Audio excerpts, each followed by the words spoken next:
Good morning. Good morning. Welcome, welcome. You guys came for the Azure Immersion Experience or Azure Customer Immersion Experience or the Azure hands-on walkthrough. Well, welcome. You guys are in the right place. We're going to start here around 12:03. Just going to wait for people to flow on in here. My name is Dylan Gaggel. I will be your facilitator for today. We'll wait here for about a couple more minutes to see if anyone else will join us today.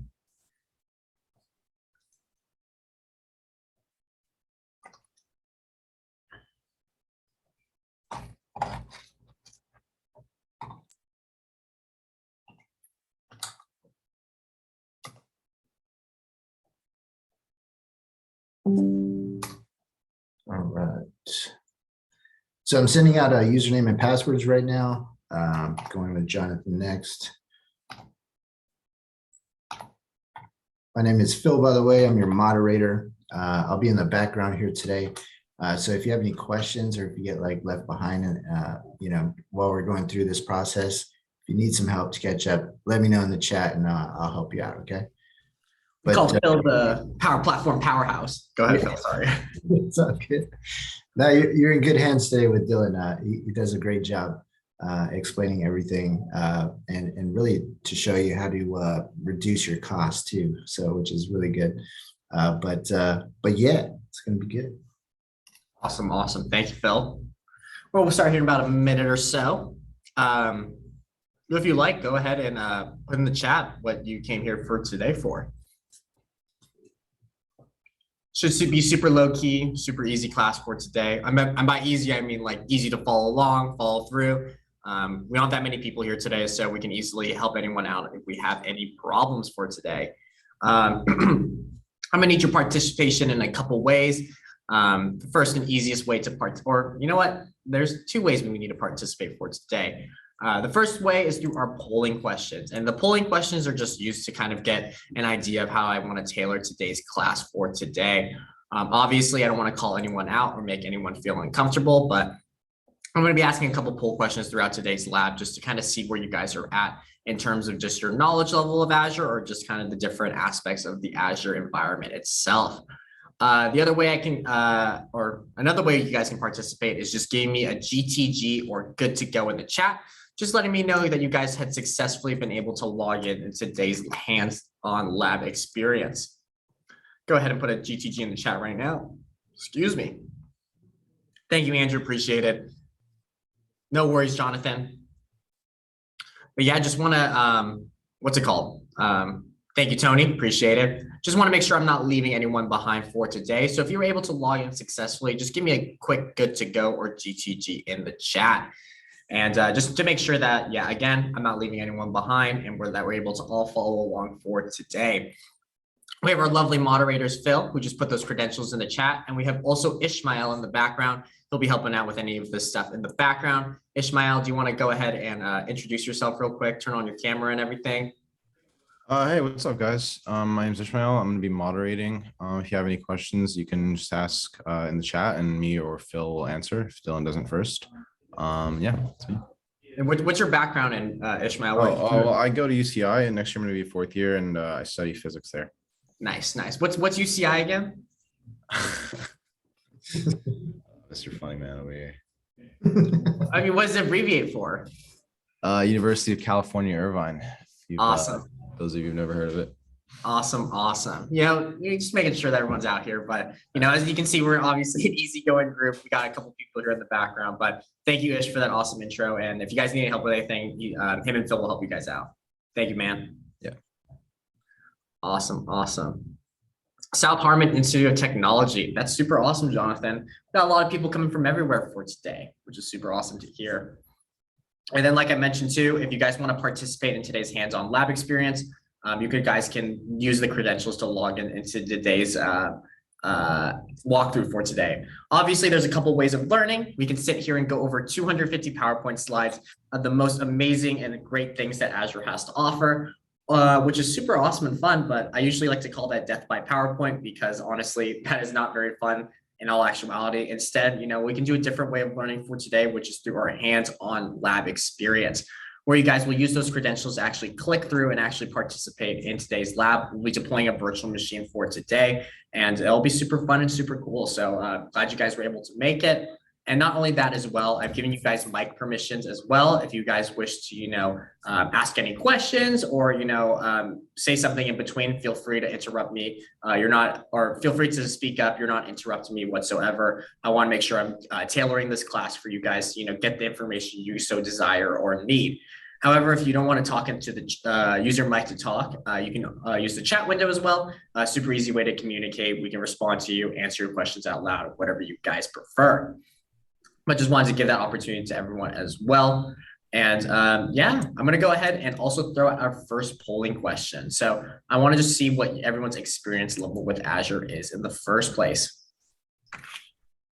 Obviously, we're all going to have a different level of experience for today, but I just kind of want to see where you guys are all at in terms of your experience level with Azure in the first place. Thank you guys so much for voting. Just gives me a good idea of what the breakdown of the class is in general. And while people are voting, I'll get a little background on myself. I went to the University of California, Irvine. I got my degree in computer engineering. I got my Bachelor of Science over there, and I graduated a while back. So now I'm here today teaching you guys about Azure and the cloud computing platform. And, I have experience in anything from microcontrollers, graphical user interfaces, app design, even working with drones, all those keywords and super big words that people like to throw out there. But if there's one thing I want to mention about just working with that stuff in general is that I did not learn it overnight. I did not wake up one morning and I just understood everything in the snap of my fingers. No, it took time, deliberation, and, constant, studying to figure out these assets and these different ways of learning. So obviously, if you guys are just beginners, do not worry. I'm here to guide and shepherd you throughout today's process. So please ask as many questions as you like. I'm here to help you guys out more than anything. Thank you so much for voting in those polls. It looks like our breakdowns are mostly a lot of beginners for today. And so this is super awesome to see. Sorry, I just got a weird email. This is super awesome to see because, we'll be going over a lot of beginner stuff for today. And not only will we be going over some beginner stuff, we'll be able to also, talk about some ways you can save on money and cost savings through your Azure environment, which is going to be super awesome as well. Before I share my screen, give me one moment, y'all. I'm going to go ahead and just move some things around.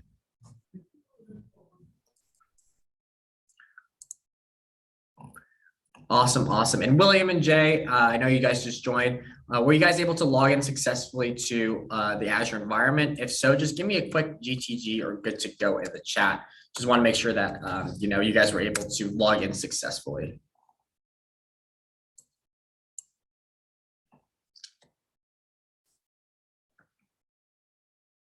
Go ahead and end that poll. Share the results with you guys, and it looks like a majority of us are beginners, like I mentioned, but we do have one intermediate here. So for our intermediate user, if you have any questions, please feel free to ask them.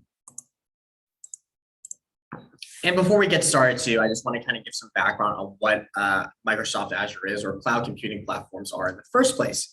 How I usually like to describe it was, within the last couple of years, obviously a lot of changes have happened within, the last couple of years, with everything from moving from working on premises to us having to pack our bags and get up and leave and go work from home.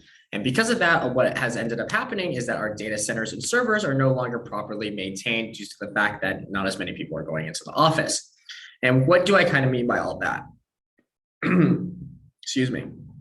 And what do I mean with all that? What I mean by all that is basically previously in the past, when people were going into the office, someone was going into a room within our organization and going in and dusting off those data centers and servers, doing those intermittent updates and, doing the scheduled maintenance as so desired. And because of our move from, to a hybrid or online work environment, what's ended up happening is that no one is able to, go into the office anymore and, dust off those machines and, do those intermittent updates. So what's ended up happening is that we've had to transfer a lot of our data to what we like to call the cloud. And what the cloud is a publicly managed public storage system. And what that publicly managed storage system. And in this instance, that storage system is managed by Microsoft. And we can use portal.azure.com, or we like to call Microsoft Azure, to manage everything between our resources and assets within that portal, or within the Azure environment and within our cloud computing environment. So today we'll be giving you a walkthrough of at the Azure portal and kind of the different things you can do to deploy assets and different assets and different resources within the cloud, and also just giving you some context on the different things you can do with this program in general. But before we get started as well, I just want to see what stage you guys are in within your cloud journey. Are you guys fully migrated to the cloud? Do some of you have a hybrid cloud environment? And by hybrid cloud, I mean, do you have some of your stuff on premises, some of the cloud? Are you not in the cloud yet, but thinking about migrating? Or have you guys still on-prem? We usually get a variety of different answers for this one, but it looks like a majority of us are in a hybrid cloud. Multi-cloud, I would put, I'm currently fully migrated to the cloud. Unless you have a couple things still on premises, then you have technically a hybrid cloud environment, Jonathan. But yeah, good question though. Looks like a majority of us are hybrid cloud users, which is super awesome to see. Hopefully you guys are using the hybrid use benefit, which we'll kind of go into later today's lab. So yeah, super awesome to see, guys. And from here, I'm going to go ahead and start sharing my screen.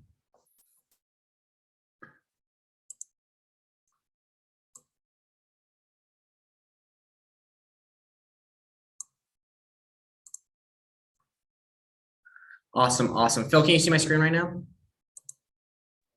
Yeah, looks good. Awesome, awesome.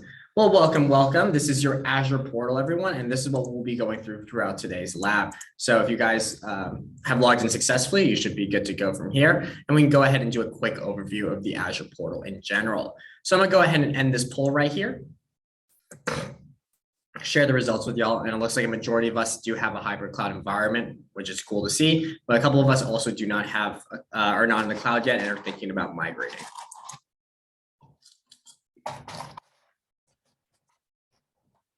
All right, so let's get started here.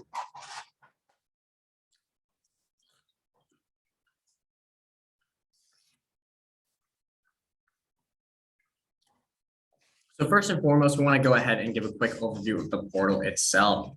And if you can guys see my cursor right here in the middle of our screen, I have a little pointer tool to kind of help and guide us throughout today's lab. So if you guys are ever confused on where I'm at, go ahead and look for my pointer right here. But first and foremost, I want to go ahead and start at the top right-hand corner of our screen, and we can go ahead and see our user ID and credentials. And this is going to be super important because it's going to be relevant to our resource groups later on in today's lab. And with our naming conventions and everything, we want to make sure that, we are choosing the resource group associated with our user ID or credentials. As you can see right here, I'm dgallego@crancer.us. So I'll be choosing resource group, Dylan resource group throughout today's lab. For example, if you're ACIA1, for example, you'll be choosing resource group ACIA1. If you're ACIA2, resource group ACIA2, so on and so forth. So just want to highlight that before we get started because it'll be super important throughout today's lab, just in case you ever forget. Right next to the our credentials is our feedback button. This is actually where you can send feedback to Microsoft if you so desire. So if you want to send some feedback to Microsoft, go on ahead. I've never heard anyone get a response, but if you want to be the first one to do it, please let me know. And from here, we next to our feedback button, we have our circle and question mark, which is going to be our support and troubleshooting section. This is where you can actually open up tickets if you have any issues within your Azure portal. So if you want to open up a ticket because you have some type of error within your environment, or maybe an asset isn't there that you thought was there, go ahead and send the support and troubleshooting ticket through here, and it goes directly to Microsoft. And here as well, you can also use the service health portal as well. So if you click on view service health right here on your screen,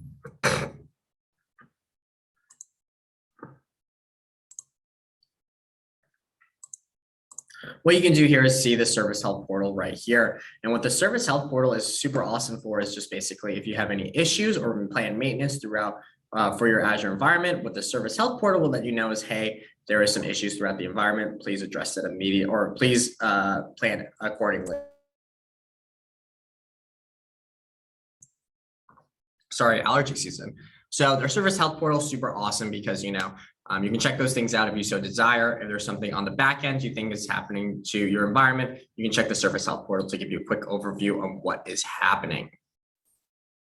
Go ahead and close out of your screen right there, top right-hand corner. And right next to it, we have our cogwheel. I want you to go ahead and click your cogwheel. This is your portal settings tab. And from here, I want you to go ahead and go to the left-hand side and go ahead and click on Appearance plus Startup Views. So go ahead and click on the Appearance plus Startup View blade. And from here, we're going to go ahead and change our portal settings to go ahead and change it to make it look like what the pros use or what I'm using currently.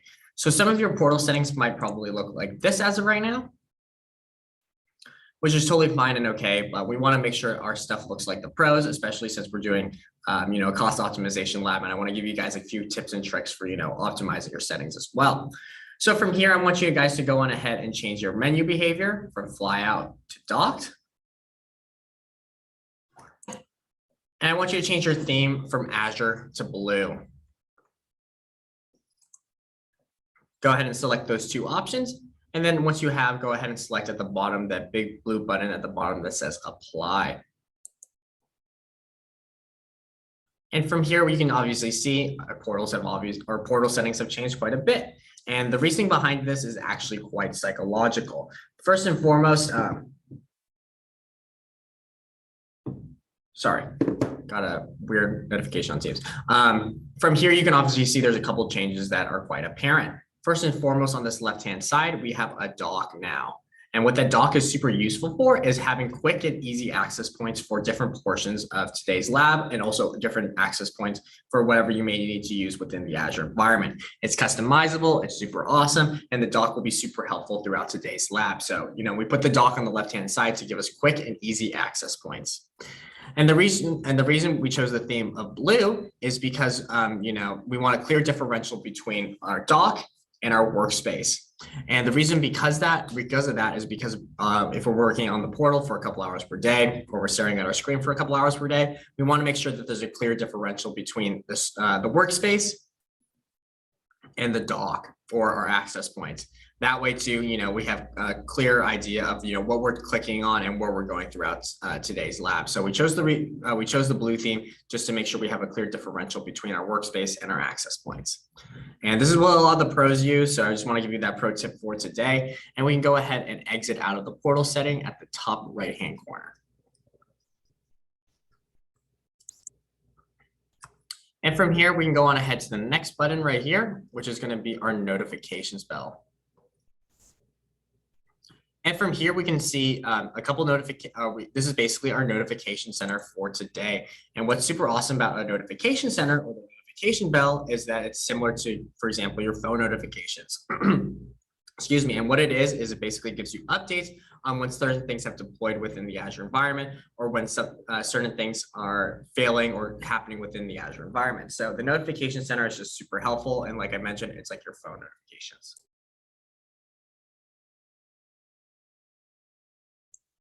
Excuse me. Hey, Deborah, welcome to today's session. If you go ahead and navigate, Deborah, to your chat window, we can go ahead and give you some credentials for today's hands-on lab experience. And if you want to sit back and just take some notes, it's totally okay as well.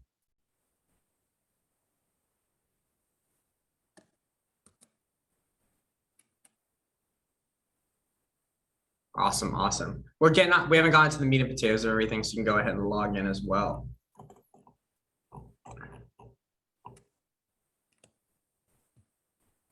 And Deborah, I think you're unmuted right now, so I'm going to go ahead and mute you if that's okay.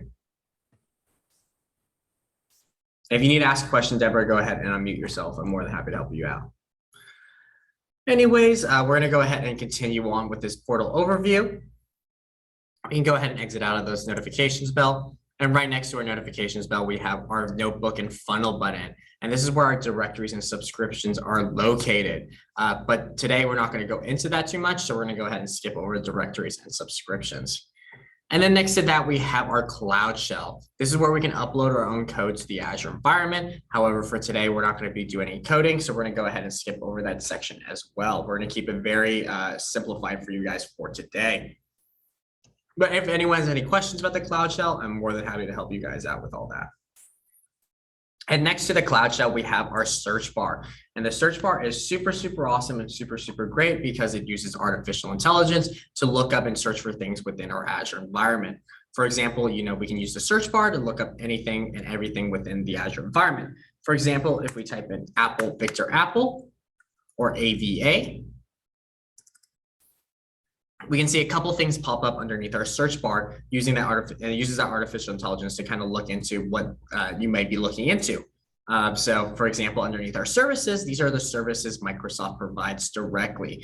Anything from availability sets, from function apps to app services, these are services Microsoft provides for you directly, designed and created by Microsoft.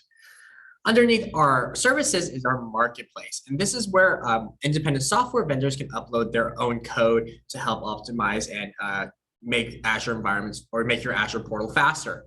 And what that is meaning basically these independent software vendors are uploading this code or these programs to, cost a fee or to, play test them because sometimes they can be free as well. So any of these things in the marketplace can range from free to costing money. And the super awesome thing about the marketplace is that there's around 4,000 tertiary services that the marketplace has to offer. So if you want to look more into what ways to optimize your portal, you can totally check it out right there.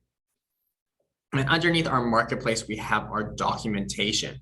And what our documentation is basically extra information on different things we can look up within the Azure environment. For example, if we type in availability, we can look up, as we can see underneath the documentation section, there's a lot of things regarding availability, everything from availability sets to availability zones. And then you can then read up more about the different offerings that Microsoft has to offer within its Azure environment. I think I spelled that right. Wow, that's like the first time I spelled that right. Bachelor of Science, guys, not English. But that's something super awesome about the search bar, but we're not going to go too much into it for right now. We'll use it a little bit later on in today's lab. Welcome, Barbara. You have not missed anything too important. We're still logging in, just giving a quick overview of everything. So Barbara, if you want to go ahead and navigate to your chat window, we're going to be putting some credentials in the chat for you so you can then help participate in today's hands-on lab experience. So if you want to participate, we're going to give you some credentials. However, you want to sit back and take some notes, do not worry. That's totally fine as well. Awesome. Awesome. Hello. Hello, John. Welcome, welcome. Don't worry, y'all. We're still getting into the meat and potatoes of everything. So we're going to be getting into some super awesome stuff for today, how to save some cost savings in your Azure environment, what opportunities the cloud has to offer. And then we'll actually be going into a cost optimization tool because we're sponsored by Surveil for today. And we can then kind of get a idea of how we can save even more money using this awesome program that who's sponsoring us today. So we can go ahead and exit out of our search bar right here at the top right-hand corner. And we're going to go over here to our doc to then access our next part of today's lab. And Barbara and John, I've given you guys mic permissions. I'm going to mute you as of right now. However, if you guys want to ask any questions throughout today's lab, feel free to go ahead and ask them. More than happy to help you guys out. You're not interrupting me whatsoever. I want to make sure I'm helping you guys out as best as possible. Of course, of course. And we got Ishmael and Phil in the background as our moderators as well. So if you guys have anything as well or any problems, they'll be in the background as well to solve any of your technical issues as well. So from here, I want you guys to go ahead and navigate to the left-hand side where we have our doc. And I want you guys to go ahead and navigate to the first portion of today's lab, which is we'll be creating a resource. So normally most of the time within these Microsoft sponsored labs, what they would tell you to do is go to create a resource first. So go ahead and let's follow along as if we're doing it through Microsoft and go ahead and click on the create a resource tab or the create a resource blade. And the reason they're called blades, so all these things on the left-hand side are called blades, and these are also called blades right here. And the reason they're called blades is, I'm actually not quite sure, but what I like to think that the reason they're called blades is if you click on a blade, for example, create a resource or home, for example, a tab will pop up in the middle of your screen, kind of like a switchblade. Same thing as a switchblade. You click on it, switchblade pops up, super cool. But I'm not quite sure if that's the real reason, but that's the reason I like to think. Or they could be excited for the movie Blade. I'm not quite sure. Maybe they're a huge Marvel fan. Maybe, for example, they, their last name was Blade and they created the blade. I'm not quite sure, but just a couple explanations I like to give out there. But we're going to go ahead and go to that create a resource blade.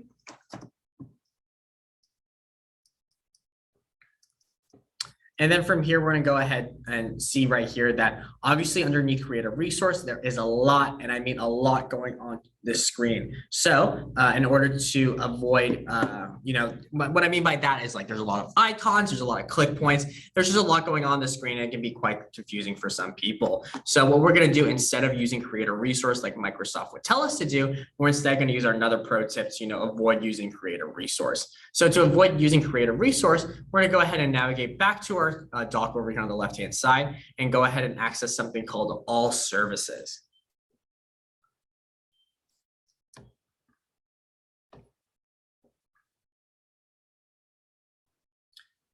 And through our all services button, we're going to go ahead and click on the all services blade, or what I like to call the hamburger blade.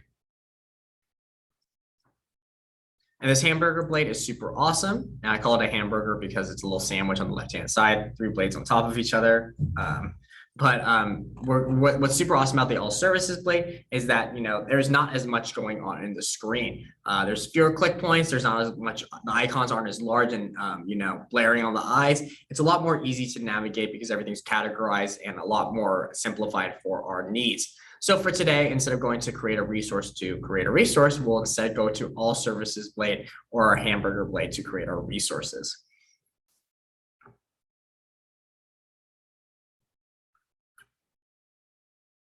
And from here, we're going to go ahead and navigate to the first section of today's lab, which is going to be our resource groups.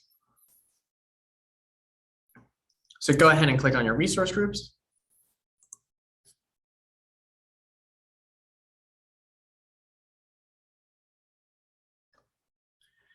And through our resource groups, this is going to be kind of one of the first exercises we go through today.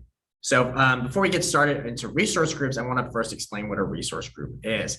But just to make sure I get a good idea on where our class is and our understanding of Azure in general, does anyone want to put in the chat what they think a resource group is or their definition of a resource group? I kind of just want to see where our understanding is with resource groups in general. Obviously, I did not know what a resource group is until I took the Azure classes. So if you don't know what a resource group is, just put please explain in the chat. I'm more than happy to explain it in a layperson's terms for y'all. But if I'm able to avoid an explanation, I'm more than happy to avoid it. But I just want to see where everyone is at with all of that. Please explain. All right. You made it nice and easy for me, Barbara. I can go ahead and explain it. But I mean, if anyone wants to put in the chat what they think a resource group is, feel free to put it in. It's a collection of objects. Basically, if I'm in the right path. Yeah, exactly. That's a good explanation, John. Yeah, basically a collection of resources. And that's a good starting point for our conversation, actually. Thank you, John. I appreciate you for jumping in there. Super awesome for the participation. But, that's kind of the first step of today's, lab is kind of giving us a good understanding of some of these resources or what the different details of everything between these assets are. Let me reword that.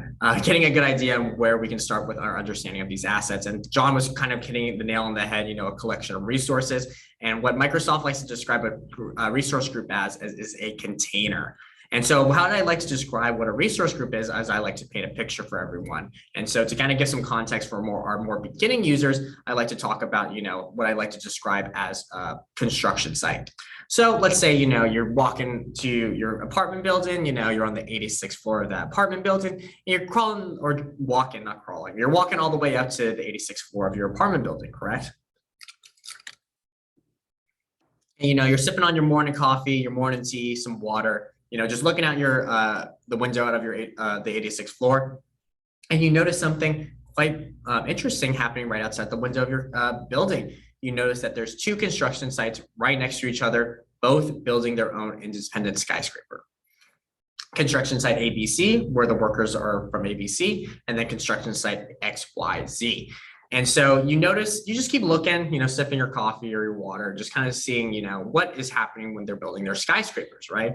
And you take a closer look at each side. One side has their own wood, steel cranes from workers, and the other side in XYZ has their own wood, steel crane and workers. And, you're observing them build their skyscraper, and you notice that, some of the workers on XYZ, they're feeling kind of hungry. It's around lunchtime, around 12:30. Some of them are leaving to go, grab a sandwich at the local deli. And you keep observing them build their skyscraper at ABC site, and you notice something quite peculiar about the entire situation. You notice that some of the workers at construction site ABC are walking over to XYZ, and they're taking their wood, they're taking their steel, they're driving those cranes back over to their construction site at ABC. And holy smokes, XYZ is coming back from lunch break, and they're like, where the heck are our wood crane and steel? They're all gone all of a sudden.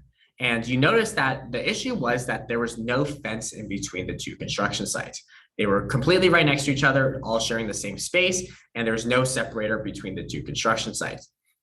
But you think to yourself, like, is that really an issue or anything? Well, I can tell you right now, it's more than anything a security issue within itself. The reason being is that we want to put a fence in between the two construction sites to prevent anyone with malintentions or malpractices from taking something that they're not supposed to within a different construction site, or take resources they're not supposed to take.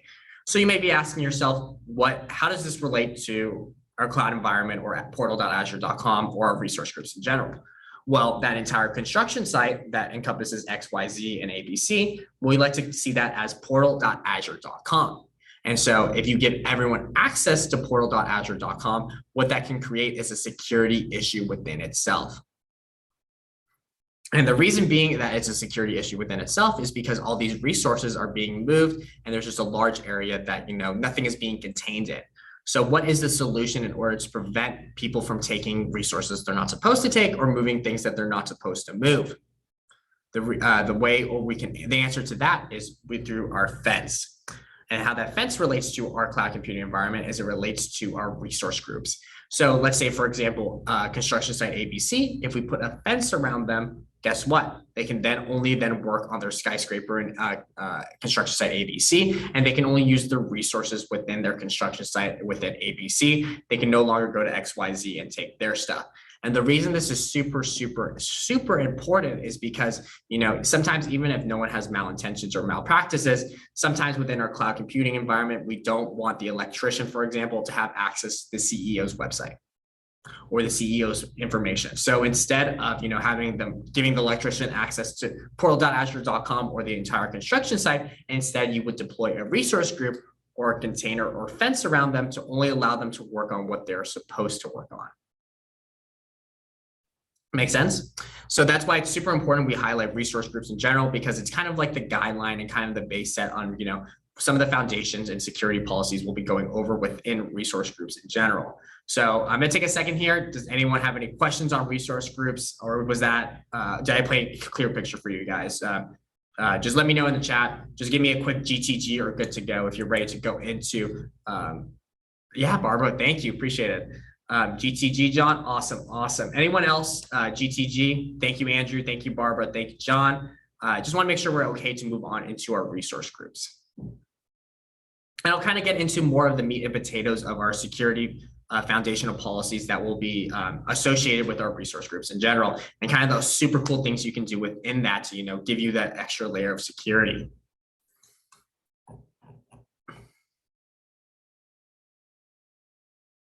All right, cool. If we have no questions, let's get into it. So go ahead and navigate to your resource groups in portal.azure.com or your Azure portal, and go ahead and click on the resource group on your screen. And you may be also asking yourself, why does my screen look different from yours? Well, that's because I provision you guys to only see the things you're supposed to see. Kind of comes full circle, but go ahead and click on the resource group that you have selected on your screen, and we're going to go over a couple things within resource groups itself. And there's two particular things I want to highlight. First and foremost, I want to particularly highlight our access control blade, or our IAM blade. Go ahead and click on that. And from here, I want to show you guys an extra layer of security or extra thing you can do within your resource groups. So let's say, for example, you have your construction site ABC now, and you want to make sure that, someone, for example, like the electrician doesn't have the ability to edit anything within that construction site. Well, what you can do is give them a role assignment, and role assignments are super awesome and cool because keep saying awesome and cool. They're just super intuitive and helpful because it just gives you that extra layer of access control to, help you out within your resource group. So what you can do is, let's say you want the electrician to have, let's say, for example, within our cloud computing platform, read-only access within that resource group. What you can do actually is, if you go over here to roles, you can actually assign different individuals within that resource group different roles. And the super awesome thing about that is, for example, let's say you want the electrician to only have read-only access, you can give him the reader role quite simply and easily. So, giving you an extra layer of security. However, let's say, for example, you have the CEO in that resource group and you want him access to everything, allowing him to manage all the resources within that resource group. Well, lo and behold, you can actually give him the owner role as well. Again, giving that extra layer of security, or giving that extra layer of flexibility within that resource group, making sure that, the people who are touching and moving those resources are the people who are supposed to move and touch those resources. Because at the end of the day, too, you want to make sure that, you have as much flexibility as possible, because, like I mentioned earlier, sometimes people don't have bad intentions, but sometimes people move stuff and they don't even know about it. So you want to make sure that, we have those foundations in place to prevent that from happening. I've seen it time and time and again. Some people will delete stuff without them knowing that they're actually deleting it. People will move stuff to a different place and it affects the entire resource group. So, this access control just gives you that extra layer. And beyond that as well, I want you guys to go ahead and access the second part of our resource group, which is super awesome, which is going to be our policies blade. So I want you guys to go on ahead and go to the policies blade right underneath our settings section. And here is where it's going to take you to our compliance center. And our compliance center is actually a very helpful tool to, give us, again, another foundation for our security. And awesome thing about the compliance center is, we can implement policies, and these policies help prevent non-compliant behavior from happening before it happens. Again, being more proactive instead of reactive. So the first thing I want to highlight is this not allowed resource types policy. So let's say, for example, one of our users in today's class created something they're not supposed to create. For example, let's say they accidentally created a function app when they were supposed to create a virtual machine. Well, what would end up happening is basically what the compliance center would do is it would notify me, letting me know, hey, someone's not following compliant behavior. Please deal with it in the appropriate manner or way. And that's super helpful and super awesome because, we want to make sure that, people are creating things they're not supposed to within today's lab. So I provisioned this policy to make sure that you're only supposed to create what you're supposed to create within today's tenant. So, that's where that policy kind of comes into play. You can check right here as well when people are not following that compliant behavior and then address it appropriately. And then our second policy in place is our allowed virtual machine size SKUs. And why that's super, super important is that we implemented that because of something that's happened to one of our clients. So again, to give you some background on who I am, I'm Dylan Gallego. I work from the Crancer Group. So I work and do a bunch of these Azure labs throughout the year. We do anything from Power Platform labs, Teams labs, Microsoft 365 labs, just a variety of different things that we can do or we go into. And one thing that's happened to one of our clients is he had so basically a lot of the time these like Surveil for today, they sponsor a lot of our labs. And so one of our sponsors, came up to my boss, Sherman. His name is Sherman Crancer, connects to the Crancer Group, kind of giving you that connection, excuse me. And so what ended up happening was our client approached Sherman and he was like, hey, Sherman, usually my Azure billing is around $800 to $1,000 per year or not per month. And suddenly I got charged $24,000 in a single month for my Azure spend. And Sherman was like, oh my goodness, let me help you look into that because obviously that is not correct. You got charged a lot more than you were supposed to within that month. So let me go ahead and go look within your portal. And they took a look around the portal just to kind of see what was happening. And lo and behold, what ended up happening was Sherman found within their resources that someone had created an excessively large virtual machine. And guess what that virtual machine was doing? It was mining Bitcoin. And what is and if there's one thing I can tell you about mining Bitcoin is that costs a lot of electricity. And guess who ended up paying for that electricity? One of our clients. And that's super scary and super, you know, frightening to hear because, you know, just from 2 days, and I'm literally telling you 2 days of that virtual machine running, the client was charged $12,000 per day for each day that that virtual machine was running. And I'm not sure where you guys are at within your savings, but I do not, most people do not have $24,000 to throw away just willy-nilly like that. However, if you do, you can please send it my way. I will happily accept that money. Do not worry. No complaints out of me. But, you know, jokes aside and everything, you know, that's associated with your livelihood. That's associated with your job, your organization, you know, you're just the money in your pocket. So obviously you want to do some things that are more proactive than reactive to prevent that from happening because you know, we want to prevent the $24,000 from being thrown down the drain. So that's why we put these policies in place to prevent that from happening, to make sure, you know, we're not waking up in the middle of the night from our call from a senior engineer telling us, hey, you know, we just lost $24,000. No one would be happy with that call at 3 a.m. So, you know, we put these policies in place so we can sleep soundly at night and not worry about our organization. So I just want to highlight the compliance center because that's always something super important and interesting that I always like to go into. Awesome.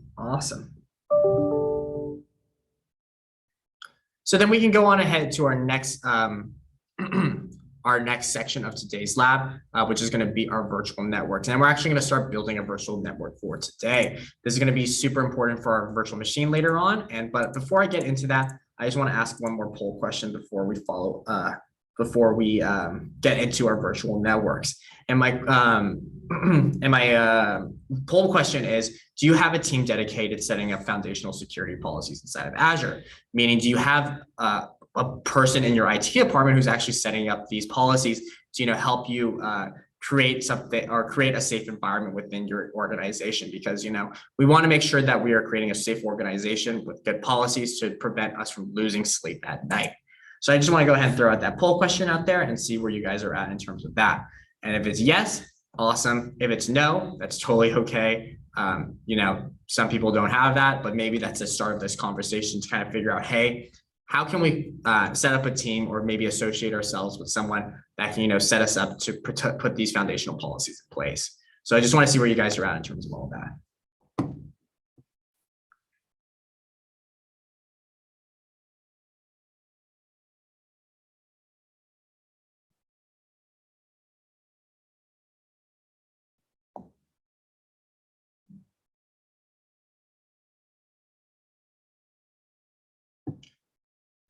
Awesome. It looks like half of us do, which is super awesome to hear. That's great. And then the other half of us don't. But I think the reason is not to call anyone out, but to just make sure that, you know, we're setting up those things in place so we don't lose sleep at night.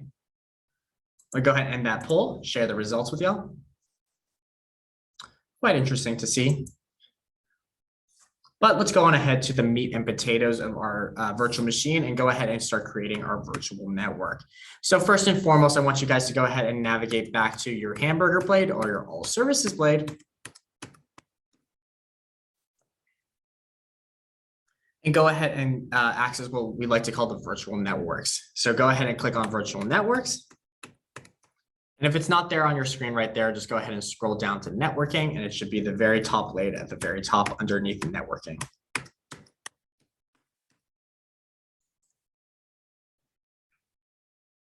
Awesome. From here, we can go ahead and create our virtual network, and you know you're in the correct place if it says virtual networks up here at the very top.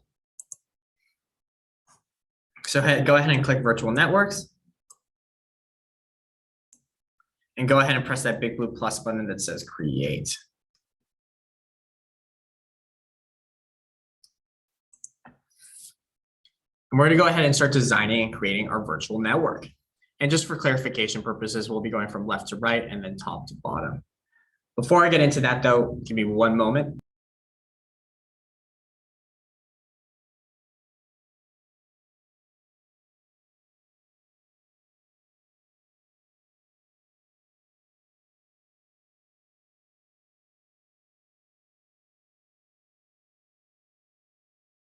Outfit change. Sorry, my eyes are just getting tired, so I put on some glasses.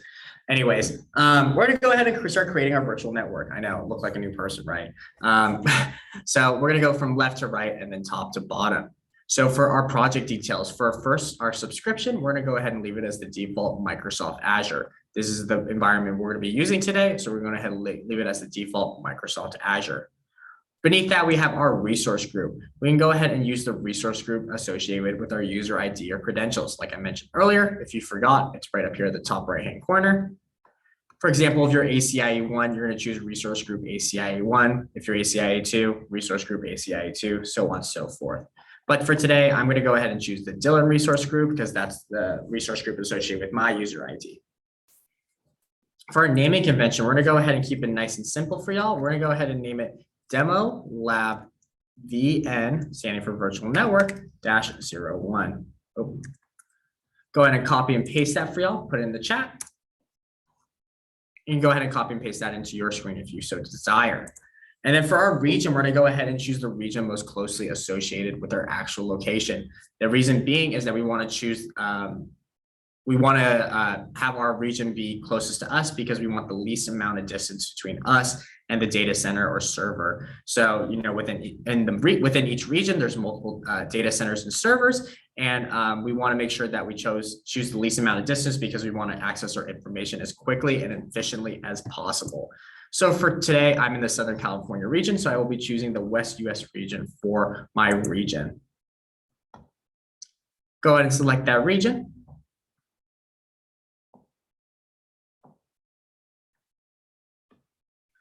And then if you're, for example, in Boston or the East Coast, you probably choose East US for your region. Woo, we're getting through it today, guys. Let's go. So let's go ahead and once all of those are selected, go ahead and access the next portion, the IP addresses.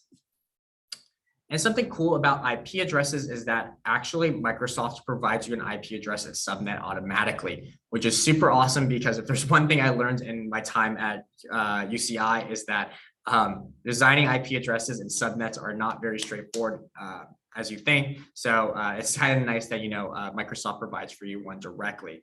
However, though, if you want to input your own IP address, you can easily do it, or your own subnet. But for today, we can go ahead and leave the default IP address and subnet. And from here, we can go on to our next section, which is going to be security.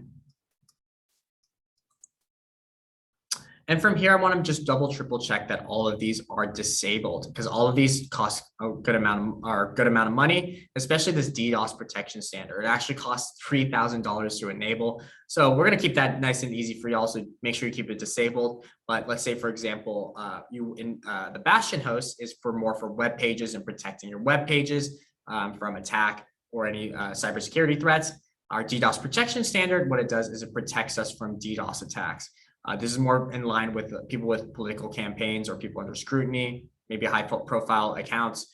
We want to enable that only if we're under scrutiny or anything like that. But like I mentioned, make sure all of these are disabled. And this is more in line with, you know, protecting you from DDoS attacks, which are just overloads to your server or to your network. So it's when you enable it, it's a one-time charge per month. So you would get a $3,000 charge at the end of the month. Basically, it just gives you, basically it's basically like a reoccurring bill. Yes, reoccurring bill. Good question, Jeff. But yeah, we're gonna keep that disabled. But you know, if you are interested in learning more, highly recommend looking into the DDoS protection standard. And then our firewall is just connecting us to our personal firewall if we so desire to do so. Jeff, did I answer your question, by the way? Just want to make sure.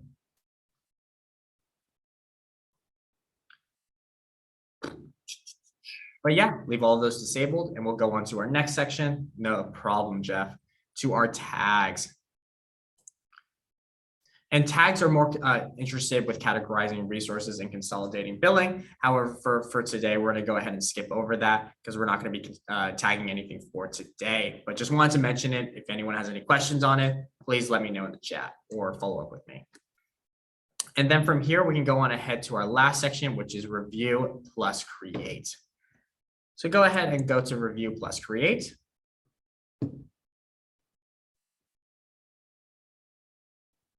And we're going to go ahead and if you went ahead and if you did get a green check mark, which means your validation is passed, we can go ahead and create our virtual network. And what our virtual network is, I totally forgot to mention, is basically a connection between two computers, whether they be physical or virtual. And what our virtual network will be used here for today is connecting our physical computer, the computer right in front of us, to a virtual machine we'll be creating later on in today's lab. So once your validation is passed, you've got that green check mark, you're good to go. We can go ahead and create our virtual network.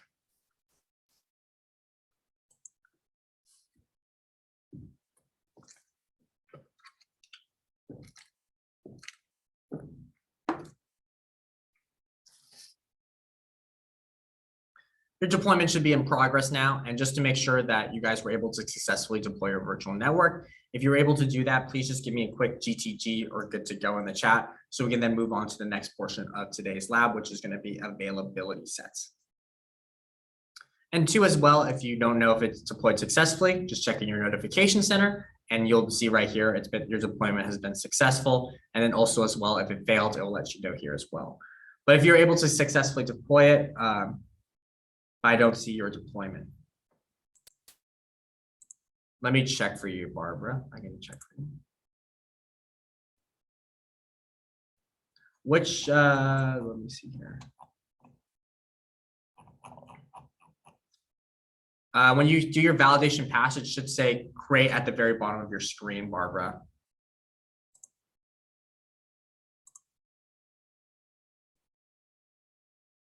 Right here, it'll say a big blue button that says create. You can go ahead and press create. Of course. Give you all a second to catch up. Did anyone have any other issues, any problems? Just want to double check and see.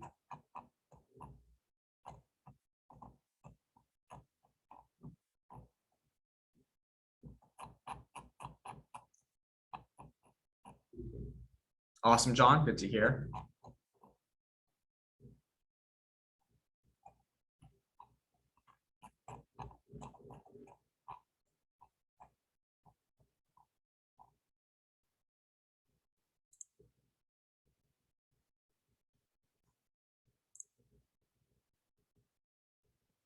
Awesome, Deborah.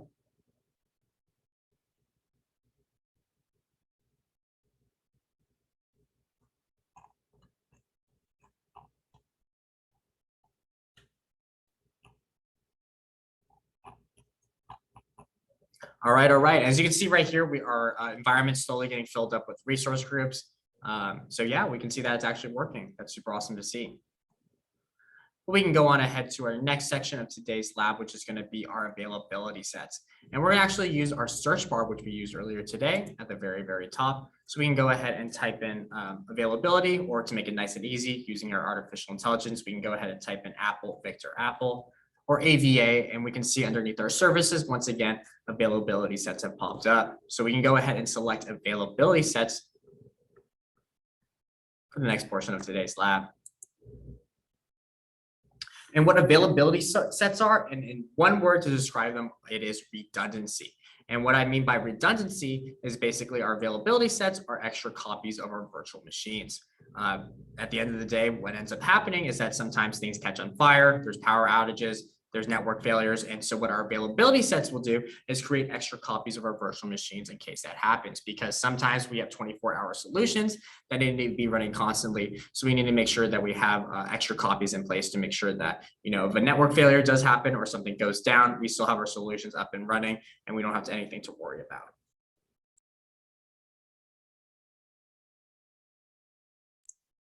Excuse me. And so that's why the availability sets are super awesome and super great, because, just creating extra copies, and the super awesome benefit about that as well is they cost pennies to implement and deploy. So you might as well deploy some availability sets because, it's pennies out of your pocket and no one cares about backups, but everyone cares about restores.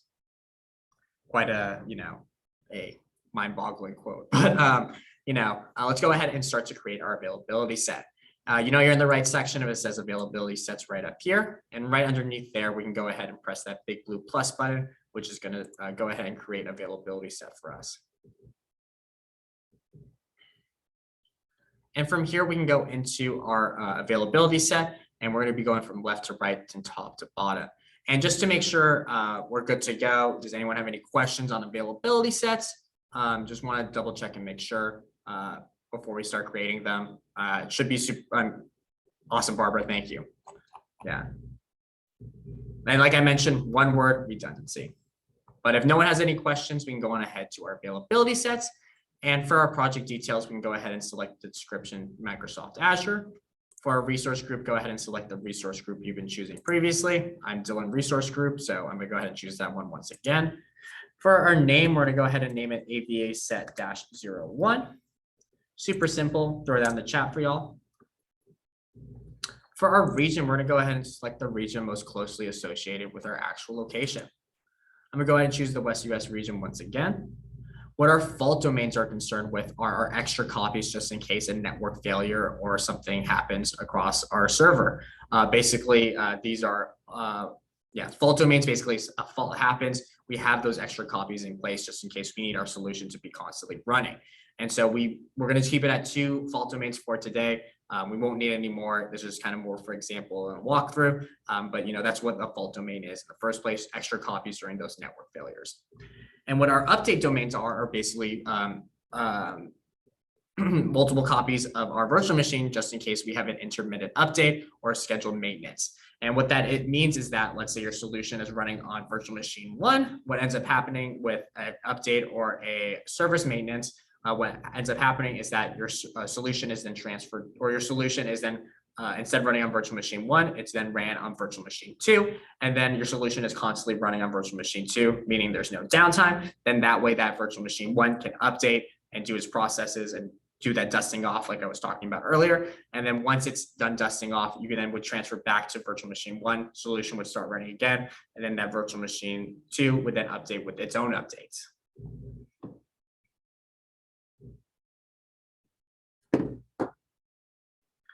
So that's what those domains are. Just giving you some more context about that. And then the use managed disks are, we're going to be attaching managed disk or extra storage units to our virtual machine for today. So we're going to go ahead and say yes to that portion. We can go on ahead to the next section, which is advanced. We're going to skip over that because we're not going to add anything into that. Go to tags, skip over that as well. Go to review plus create. Should run a validation, should got a green check mark, meaning your validation is passed. Go ahead and press that big blue button at the bottom that says create.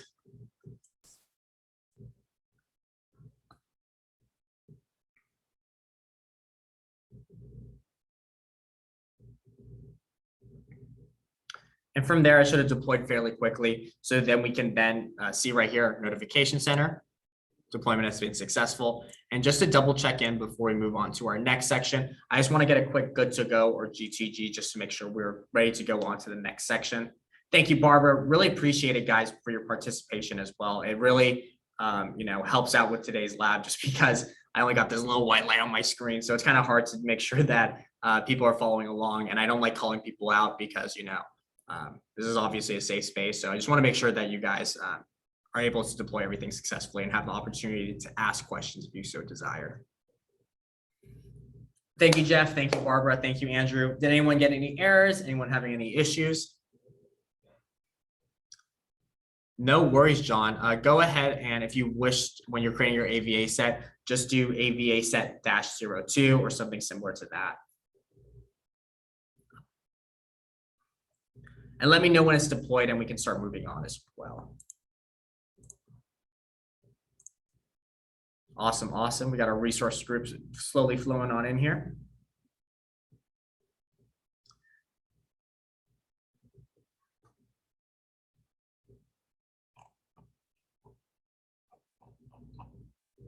Awesome, John. Good to hear. Good to hear.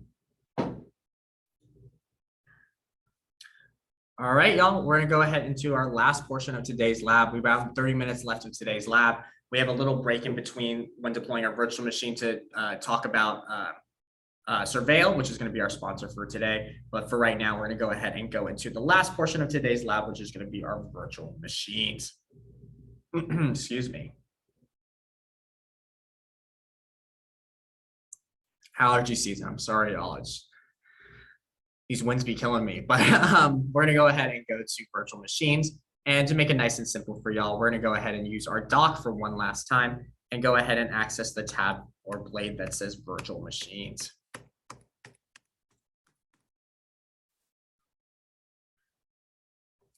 And from here, we're going to go ahead and create our virtual machine. It says virtual machines at the very top as per usual. And then from here, we can go ahead and create our virtual machine. So go ahead and press create. Go ahead and touch that top blade that says Azure Virtual Machine.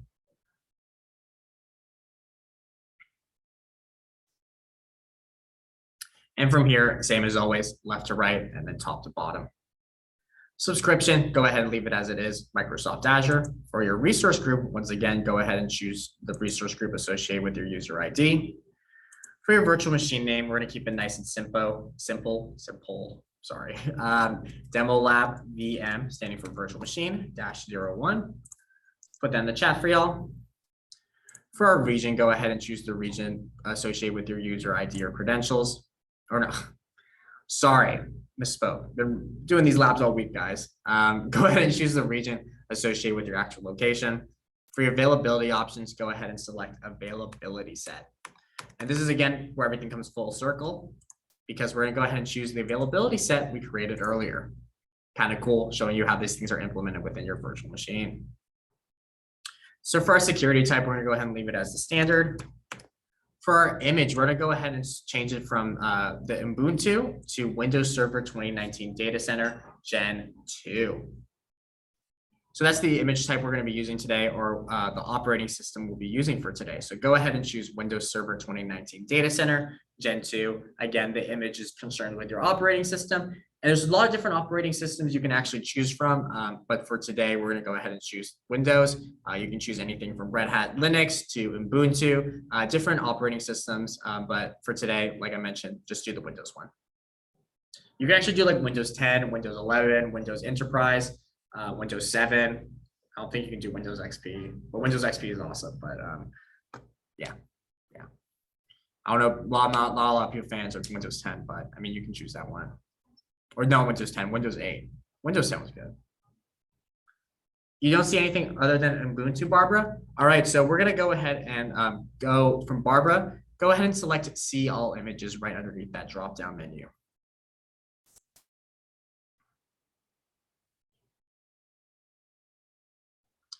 And from here, it's gonna give you a ton of different options for Windows, for our operating systems.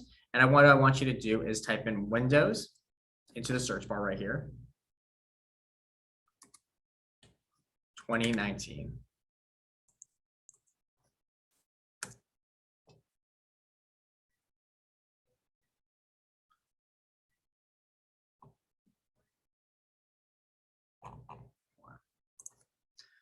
Data.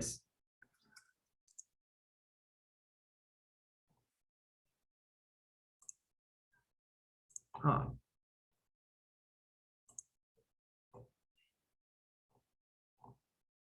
It's not showing up.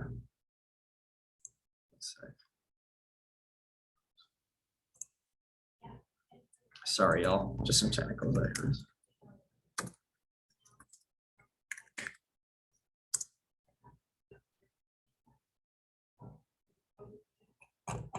Okay, we'll avoid using the search bar. Sorry, something's changed in this lab. Usually it pops up, but underneath this Windows server, which would be the first option, you're gonna go ahead and scroll down to where it says Server 2019 Data Center Gen 2.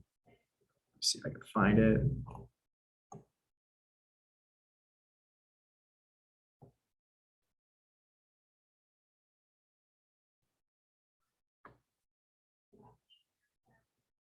Right here. So Barbara, were you able to find that under Windows Server? And if you can't find it underneath there, it should be in the drop-down menu right here. It should be at the very bottom, Windows Server 2019 Data Center Gen 2.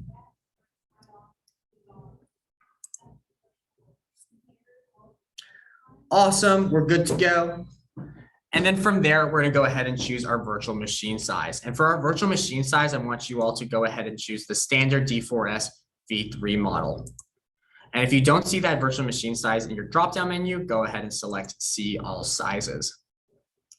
And from here, as you can obviously see, there's a plethora, and I mean a multitude of options of different virtual machine sizes you can choose from. Anything from super small to super large. But for today, if you don't see D4S V3 in the drop-down menu, go ahead and type in D4S. And then right underneath D4S, it should pop up right underneath there, and go ahead and press select. And it should be around $305 per month. However, if you don't see it, or if it's a little higher or a little bit lower than that, don't worry, it's totally dependent on your region. So it might be a little bit lower or higher than my cost, depending on the availability. So, that's what the pricing is dependent on.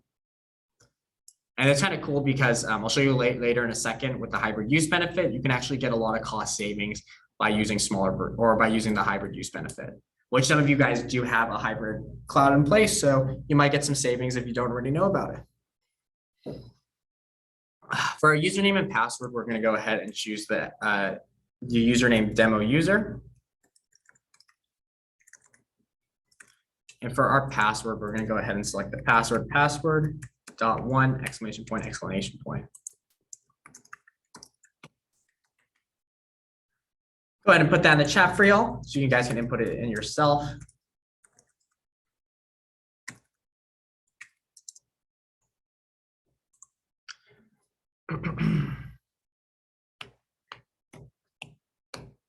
Yeah, but go ahead and use that username and password. This will be the account you use to log into your the virtual machine. Awesome, awesome. Underneath there, for our inbound port rules, we can go ahead and leave everything as the default. And then I want to talk about the hybrid use benefit for just a moment. So as you can see here, it's around $305 per month as of right now. But Microsoft actually rewards you if you have a hybrid use benefit in place. And what a hybrid use benefit is basically if you have a hybrid cloud, they give you discounts and savings. And a hybrid cloud is basically you have some of your stuff on premises or in that room getting dusted off by an actual individual or in-person individual or on premises.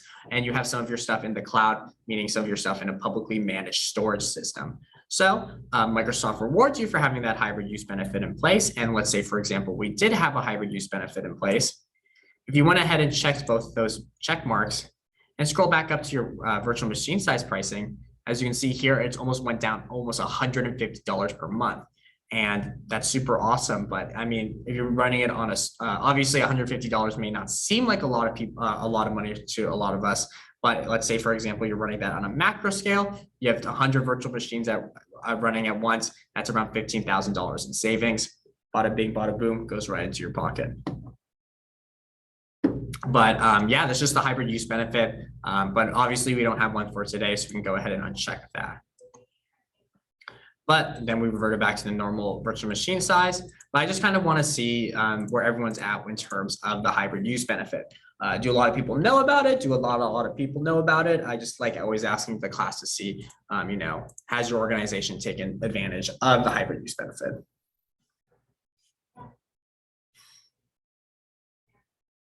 It's always just interesting to see.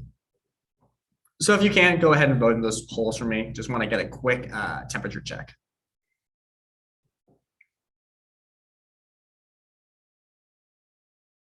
All right, it's about, I would say, normal people or normal average for knowing what the hybrid use benefit. Can I obtain a copy? A copy of this video, Tony? Is that what you're asking for, or just want to double check? Yes, you will receive a recording afterwards today of the lab.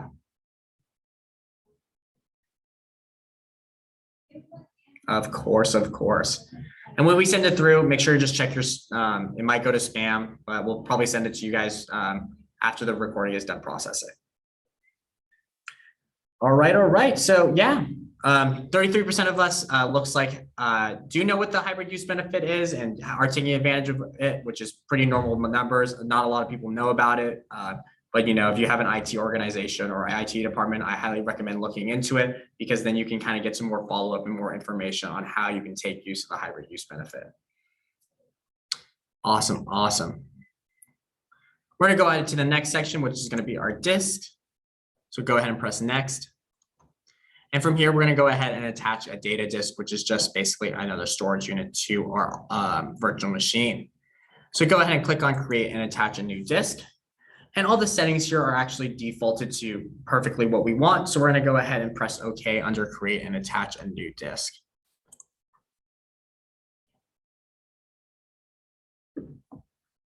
So you know you successfully added the disk if it tells you that right underneath here, your data disk is right there. So you know you're good to go if it pops up right underneath there.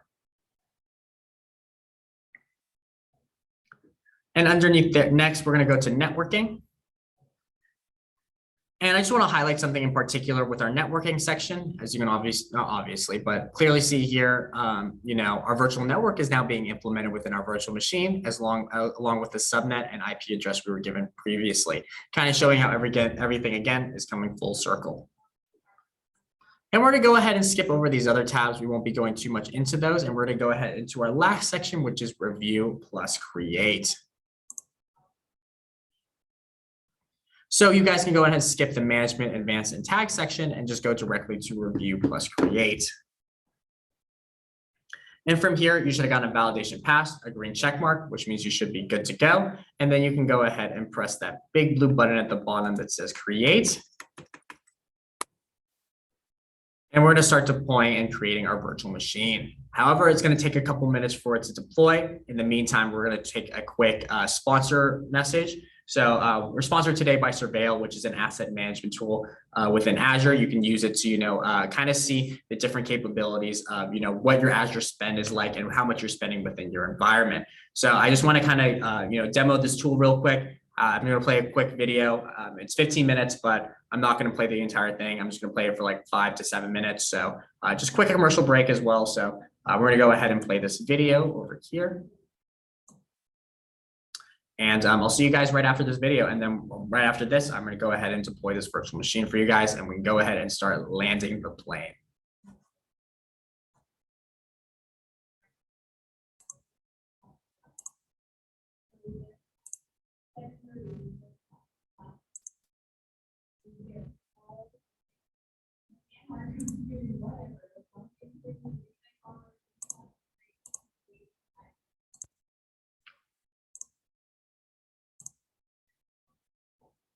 And then, hi, and welcome to the Surveil. You can hear it, right? Boom. Thanks, my guy, the security king. All right, we're gonna play this video. We'll be back in like 5 minutes. Cost optimization asset management tool demonstration.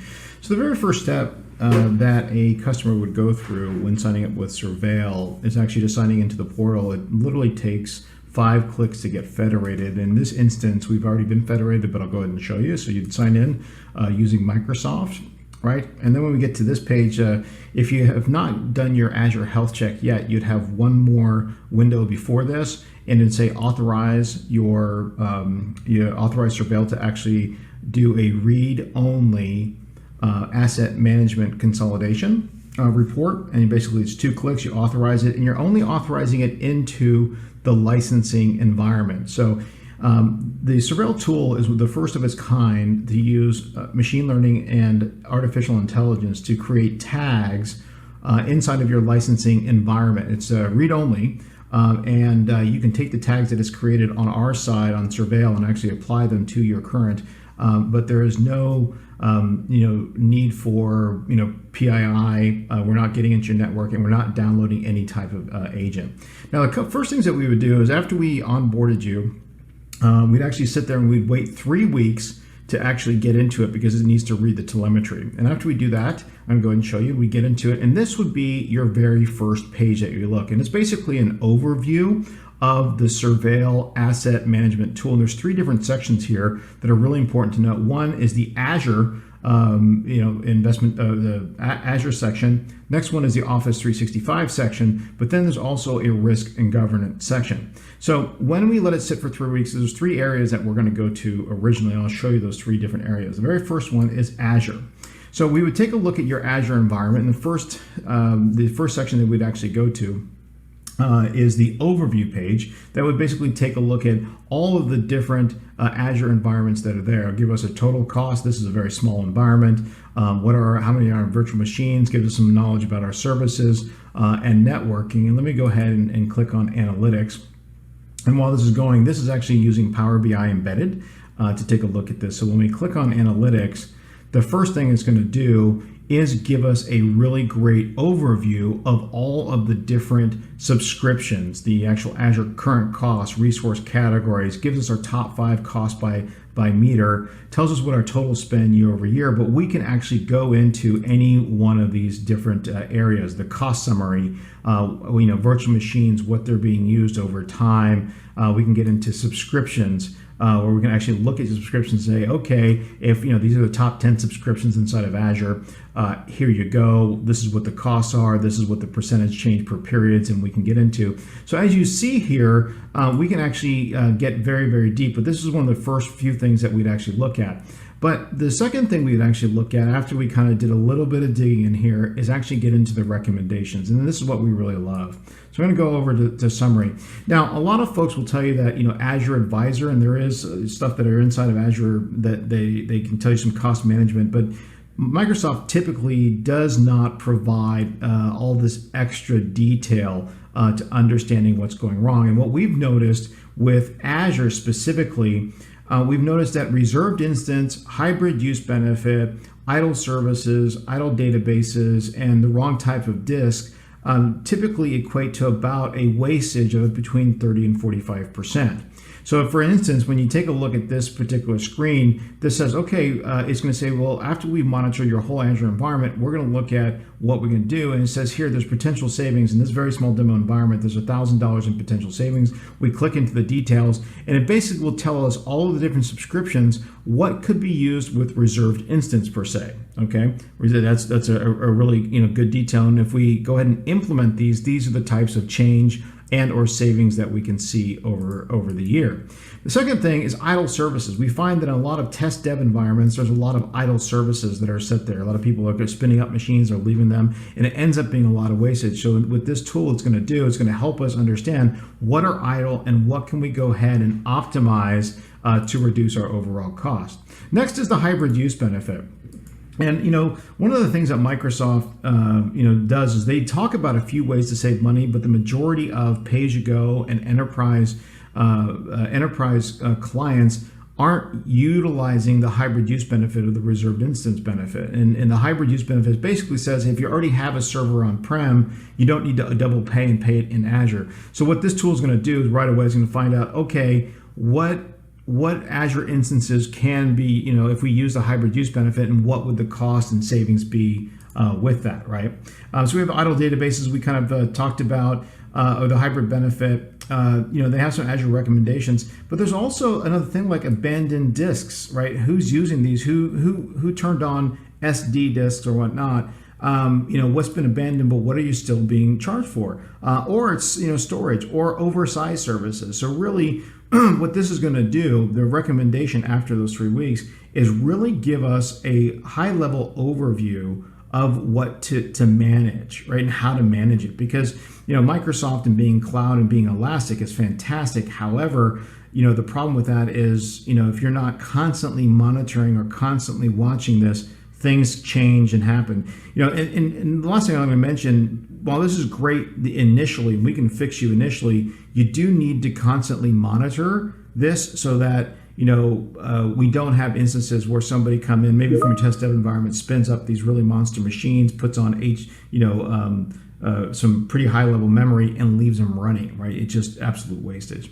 So that's really on the Azure side. The second piece I want to show you real quick is on the Office 365 side. So when we run this Azure health check, the very first thing it's going to do, it's, after 3 weeks, we're going to come back into this and we're going to get into the overview. Now, this is a smaller demo test environment, but it's worth taking a look at. So just 1 second while it comes up. The beauty of this is going to give us an overview of all of the accounts, every account that you possibly have, right? And it's going to tell you, for example, Office 365 is managing accounts across 24 company names in 8 different countries, right? The organization has 320 accounts managed in Office 365. Of those, 302 are enabled. and 103, 34% have been active in the last 30 days. This is really where we're going to start helping manage the joiners and the leavers. And that's like our next one. Who's joining the company and who's leaving the company? So the second thing we'll look at is joiners and leavers, right? So we want to monitor this over time. We want to monitor who's joining the company, who's leaving the company, what accounts are being processed, what accounts are not being processed, using what. But what I want to show you here, and I think where the money comes into place, is the recommendations piece. So in recommendations, and this is after we let it run for 3 weeks, the first thing we'll do is say, okay, look, you have a lot of inactive users, right? So we can look at the details and we can literally print and download a whole Excel spreadsheet of all of the inactive users that you're currently paying money for. So this is all wastage, right? So wastage, we're trying to optimize your environment, right? Next thing we'll do is say, hey, look, we need to disable accounts with licenses. These are, you have a ton of licenses that are just keep going and you need to disable those, but it's so hard to manage, especially in a large organization, right? Another one here, assign accounts with that have non-active Visio licenses. And we see this as a big thing, especially with enterprise accounts. There's a lot of extras, application licenses are kind of stuck. Cool. All right, welcome back, guys. I just want to go ahead and ask real quickly too, just a couple poll questions regarding Surveil in general. If I freaking find the question, give me one moment. The first question is, do you feel confident in the pricing breakdown within your Azure environment? Just kind of seeing how you guys feel about your pricing breakdown. I know when we're talking about Surveil and everything, the asset management tool, there's just a lot, and I mean a lot that kind of goes into, your Azure spend in general. So I kind of want to just throw out this poll question just to kind of see if you guys do feel confident in your Azure pricing breakdown. And honestly, you should feel confident. That's something that's super important because, that's coming out directly out of your own pocket. So I just want to see how you guys feel about the pricing breakdown in general. All right, it looks good around here. That's awesome to see. A lot of people are very confident in their pricing breakdown. Almost everyone is. That's good. Awesome. You got a good IT team in place, making sure that your assets are being managed properly. That's good to hear. Leave it up for a little bit longer. But I'm going to go ahead and start landing the plane, y'all. We have a couple minutes. So there's different ways you can measure your metrics within the Azure environment, but the problem is the cost management tool, which we call Azure Cost Management, does not give you a full picture of everything that's being used within the Azure environment. Like in the Surveil tool earlier, it takes around 2 weeks to actually get an idea within the Surveil tool to actually see how much is being used here and there. And I think the big problem with the cost management tool within Azure is just not give you a full picture or capture of everything within the Azure environment, because there's people who are not, it'll tell you how many licenses you have, but it doesn't tell you who is not using those licensing and who is actually using those licenses. And I think that's a huge problem because there's always people getting onboarded, offboarded. Usually when people get onboarded, they just create a new licensing or a new email for them. And then people don't even realize, like, oh my goodness, holy smokes, I never deactivated that old license. And then, by deactivating those old licensing, you can actually get a lot of cost savings because of that. And I think the biggest thing you can get out of the Surveil tool in general is just learning to see what the breakdown is of your Azure environment. And not only that as well, it doesn't give you a good idea of the pricing within each of your virtual machines or your instances. And I'll actually give you an idea like, oh, you can actually use reserve instances here because the solution isn't running 24/7. And you can save a lot of money through reserved instances because, instead of your solutions running 24/7, they're only running when they're supposed to run, thus saving you, money because you're not running it 24/7. Maybe you're running it only 12 hours because the reserved instance is being used instead. Does that kind of give you some context, Jeff, or do you need some more clarification? Awesome. Well, let's start to land the plane, y'all. And I'm going to go ahead and end this poll for y'all. And I'm going to ask one more poll question as well. Are you guys interested in learning how to reduce your Azure spend and optimize your cloud environment? And once you guys have voted in that poll, we can go ahead and start to deploy our virtual machine. So we can go on ahead and go to our resource right here. So go ahead and click on go to resource, backendportal.azure.com.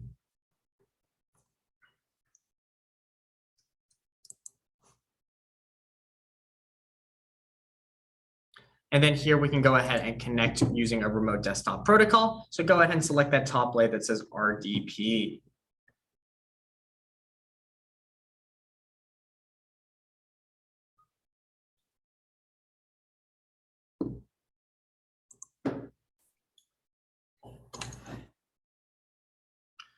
And then from here, we can go ahead and download the RDP file.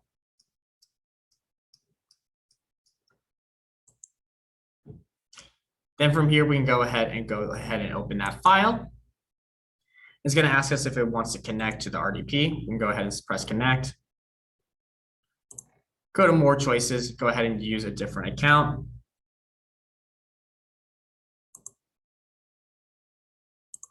And for our credentials, we can go ahead and use the demo user credentials that I've given you guys earlier. That's that demo user and that password .1 exclamation point exclamation point.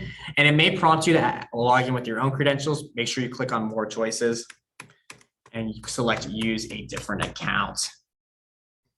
And from here, go ahead and press OK. And go ahead and press yes. And lo and behold, congratulations, you have now successfully deployed and connected to your Verse virtual machine. Round of applause for y'all. And something funny I always like to mention is that it took me 2.5 years at UCI to actually learn how to do this, meaning I didn't learn these assets or management tools until my second year at UCI or third year at UCI, and you guys just learned it in about an hour and a half. So you guys just saved $30,000, but I joke around. But super awesome, super cool. You know, we were able to do all of this within an hour and a half. I think the one more thing before I head out, or a couple more things before I head out, is I always like to double check to make sure my data disk was attached to my virtual machine. So once this loads up, go ahead and click on your File Explorer and go ahead and I always just like to check if you go to this PC, lo and behold, the temporary storage would be there.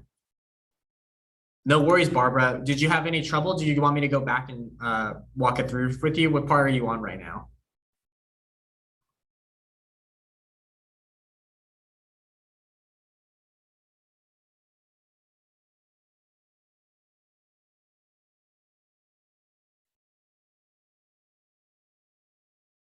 The first step? Okay, no worries.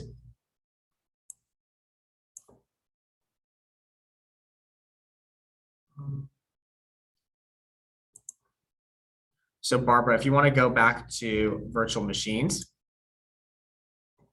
and let me double check which resource group you were.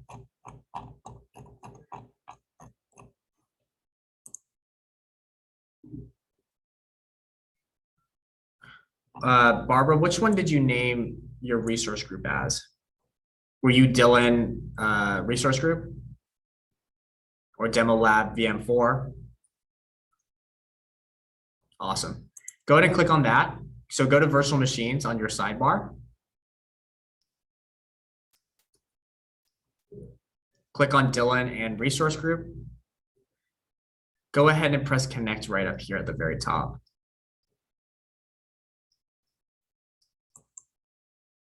That first blade right here, the RDP blade.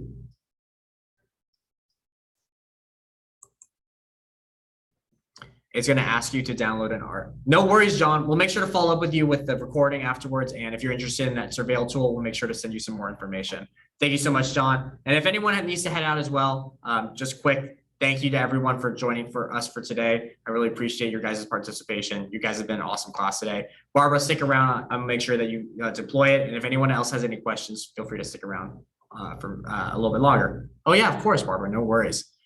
And then go ahead and click download RDP file, Barbara. Of course, Jeff, no worries. Have a good one, man. Go ahead and download that RDP file, Barbara. And then in your downloads folder, it should pop up. Go ahead and press open file.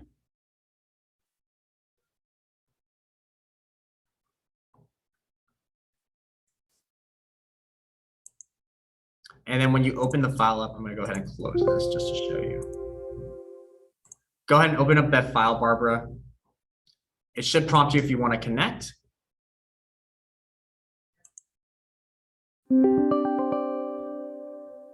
And then before I get into this part, do you mean to slow down, or are we good to, are you at this part now, Barbara, for the credentials? Okay, no worries. Go ahead and go to more choices. And then use a different account. And then when it prompts you to put in your information, go ahead and put in demo user and the password I gave you earlier, which is password.1 exclamation point, exclamation point. You can then press OK. It's going to ask if you want to connect. Press yes. Bada bing, bada boom, we're here again. And then here we go, we're good to go. And then if you want to check your, to see if your data disk was attached, go ahead and press that file explorer at the very bottom right here. And rest in peace, Internet Explorer. It's now retired. You can't download it on your PC anymore. But then you can go ahead and see under this PC, temporary storage should be right there. That's your data disk.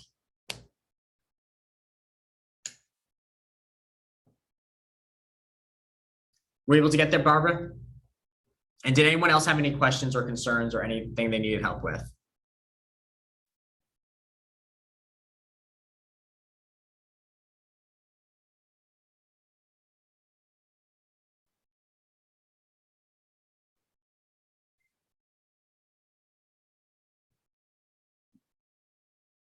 Awesome, awesome. Hooray indeed. Bada bing, bada boom. All right, y'all. Well, if anyone has any additional questions, comments, or concerns, please let me know. I'll keep the chat open for a little bit longer. I'm glad we were able to stick around and help you guys out. I'm glad I was able to help you guys out throughout today's lab. But I really appreciate you guys showing up today. Yeah, no, of course, Deborah, of course, Barbara. I'm really glad I can help you guys out today.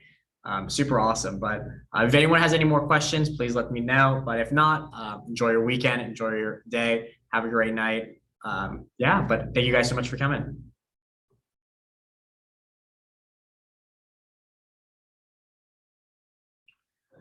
All right, looks like we're good to go. See you guys in the next one.